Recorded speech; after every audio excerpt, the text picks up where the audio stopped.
રાજ્યમાં આગામી 7 દિવસ અતિભારે વરસાદની આગાહી। સૌરાષ્ટ્ર કચ્છમાં આજે અતિભારે વરસાદ વરસવાની સંભાવના। નવસારી સુરત તાપીમાં અતિભારે વરસાદની શક્યતા। દમણ નર્મદા વલસાડમાં ભારે વરસાદ વરસી શકે છે। પંચમહાલ અરવલ્લીમાં ભારે વરસાદની આગાહી કરાઈ છે। ડાંગ ખેડામાં પણ વરસાદનું ઓરેન્જ એલર્ટ અપાયું છે। અમરેલી ભાવનગર દીવમાં ભારે વરસાદની આગાહી કરાઈ છે। તો આ તો વાત થઈ 7 દિવસની। હવે આજની વાત કરીએ કે ક્યાં ક્યાં એલર્ટ આપવામાં આવ્યું છે, આજે ક્યાં ક્યાં આગાહી કરવામાં આવી છે।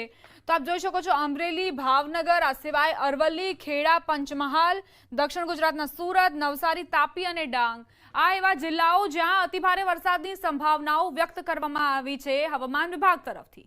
હવે આગળ વધીએ અને કાલે પણ રાજ્યમાં અતિભારે વરસાદની આગાહી આપવામાં આવી છે। સાબરકાંઠા અરવલ્લી ખેડામાં અતિભારે વરસાદ વરસી શકે છે। આણંદ પંચમહાલમાં પણ અતિભારે વરસાદની સંભાવના। દાહોદ મહીસાગર વડોદરામાં અતિભારે વરસાદની શક્યતા। છોટાઉદેપુર ભરૂચમાં પણ અતિભારે વરસાદ પડી શકે છે।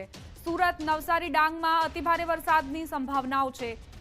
વલસાડ અને તાપીમાં પણ અતિભારે વરસાદ વરસી શકે છે। હવે કાલે કયા કયા જિલ્લાઓમાં એલર્ટ આપવામાં આવ્યું છે તે પણ તમને મેપના માધ્યમથી સમજાવી દઈએ।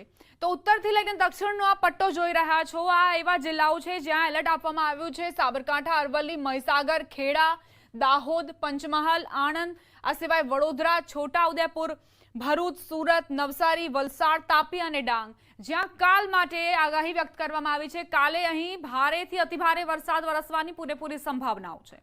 હવે સમાચારોમાં આગળ વધીએ। ઓગસ્ટના અંતમાં અનરાધાર વરસાદ પડી શકે છે। અંબાલાલ પટેલની મોટી આગાહી। 30 અને 31 ઓગસ્ટે ધોધમાર વરસાદ પડશે। ઉત્તર મધ્ય દક્ષિણ ગુજરાતમાં વરસાદ ભૂક્કા બોલાવશે। સૌરાષ્ટ્રમાં પણ ભારે વરસાદ પડી શકે છે।